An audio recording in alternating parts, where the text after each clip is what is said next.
ഞങ്ങൾ ഒരിക്കലും അവരുമായിട്ട് ചർച്ച നടത്തിയെന്നോ അല്ലെങ്കിൽ അവർ UDFന്റെ മുന്നണിയിലേക്ക് വരാൻ പോകുന്നെന്നോ പറഞ്ഞു. ഇന്നും അന്നും ഞങ്ങൾ പറഞ്ഞ ഒരേ വാചകമാണ്, അവർ ഇടതു മുന്നണിയിൽ നിൽക്കുന്ന ഒരു കക്ഷിയാണ്. അവരുടെ വിശ്വാസ്യതയെ ബാധിക്കുന്ന ഒന്നും ഞങ്ങൾ പറഞ്ഞിട്ടില്ല, ഞങ്ങൾ സംസാരിച്ചിട്ടില്ല. ഇപ്പം എന്തായാലും KM മാണി സാറിന് ഒരു സ്മാരകം പണിയാൻ തിരുവനന്തപുരത്ത് സ്ഥലം അനുവദിച്ചതിനെ ഞാൻ സ്വാഗതം ചെയ്യുന്നു. ഗവൺമെൻറ് എടുത്ത നല്ല തീരുമാനമാണ്. പരിണതപ്രജ്ഞനായ രാഷ്ട്രീയ നേതാവാണ്. വരാനിരിക്കുന്ന തലമുറ KM മാണി സാർ ആരായിരുന്നു എന്ന് തിരിച്ചറിയണം. അദ്ദേഹത്തിൻ്റെ ഒരു സ്മാരകം വേണം, അവിടെ നല്ല പഠനങ്ങൾ നടക്കണം.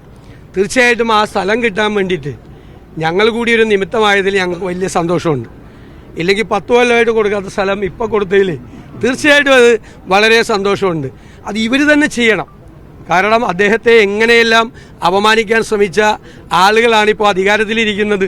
നരകത്തീയിൽ വെന്തു മരിക്കണമെന്ന് മാണി സാർ ജീവിച്ചിരിക്കുമ്പോൾ പ്രസംഗിച്ച ആളുകളാണ് CPM നേതാക്കന്മാർ.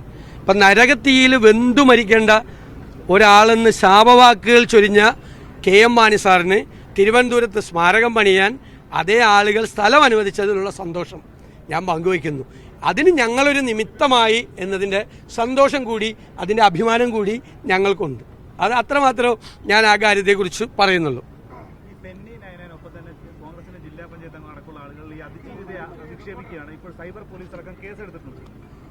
ഒരു തരത്തിലും സ്ത്രീകളെ ആരെ അപമാനിച്ചാലും അത് ഞങ്ങൾ അനുവദിക്കില്ല. അങ്ങനെയുള്ളവർ അവർക്ക് പാർട്ടി താക്കീത് കൊടുക്കും.